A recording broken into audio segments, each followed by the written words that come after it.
Hi everyone, it's me, Kathy, and welcome to Cyber Sewing School's first episode of the Daily Grind. What are we going to discuss in the Daily Grind? Well, today's topic are hits and misses. I like to think that, I've been sewing for 42 years, that most of what I make is a hit, but really, and I think it is. 80% of what I make is a hit, but there's also that 20% that doesn't turn out quite the way I want it to.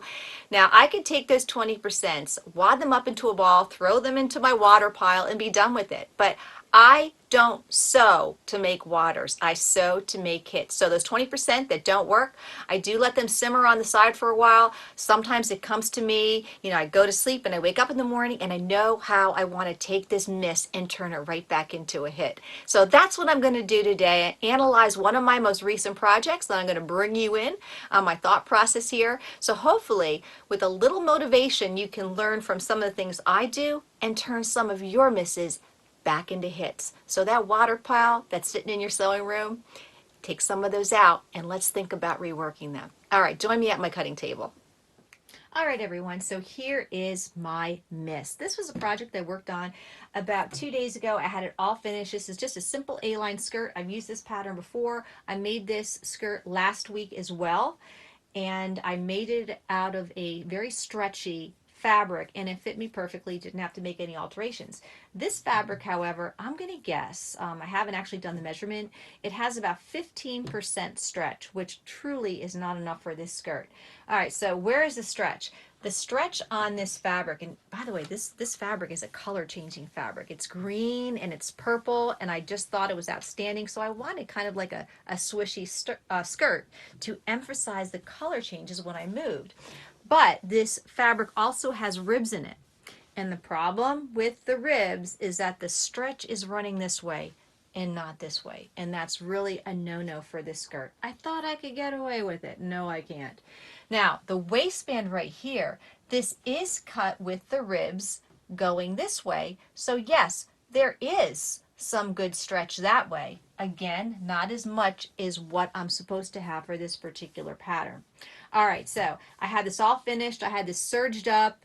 Everything was perfect. Tried it on, and on my 50-something body with 4 kids, believe me, it did not look good. It showed every bump and roll that I wanted to not show to the general public.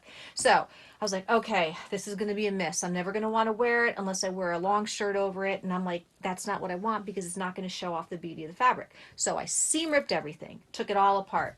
So now I have to add some fabric. And how do you add fabric to a skirt that's already been cut out that's too small? All right, well, I'll show you what I did. Let's look at that waistband. So this waistband, originally it did fit, but it was just still a little too snug given that it didn't have a good stretch factor and it was showing things that I didn't want it to show. If I look at the back of the waistband, you're going to see two seams right here. Now, these two pieces right here were actually joined together with one seam going down that center back. And what I did was I seam ripped that, pulled those pieces apart, and I inserted an extra piece. I cut this piece approximately 6 inches wide. Now, do I know I need 6 inches? No. I just put in more than what I thought I would need because I can always make these seams right here tighter, and I haven't fit this yet to my body, so it's bigger than what it should be.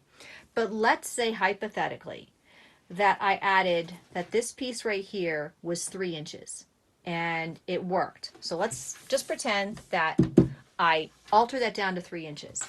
Now on my skirt, when I open this up, this is going to create a dilemma for me because the skirt edge actually starts right here. The skirt edge, it looks like it's going to fit, but it's not going to fit. Okay, I know this. So I added 3 inches here. I'm just using that as an example. If I add 3 inches to the waistband itself, what I want to do is add 3 inches to the top edge. All right, how do you make it bigger? This is what happened after I slept on this thought and woke up with this idea. I actually had two ideas, and this is the idea that I decided to do. I'm going to add 1.5 inches on this side and 1.5 inches on that side to give me that extra 3 inches to match the waistband. But how am I going to do that? Enter a godette. this godette piece was part of the original pattern. Now, this is the piece right here. You are supposed to cut the fabric on the fold, so the actual piece will be like this, okay? Now, the godette comes to a point. Okay, this was originally supposed to be lower on the skirt, but I'm going to use it at my side seams.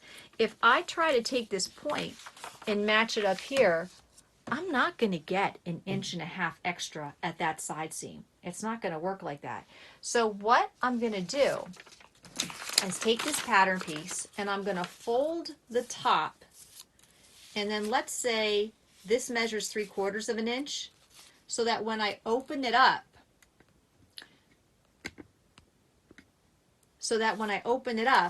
it's going to be 3 inches wide, because remember, it's cut on the fold.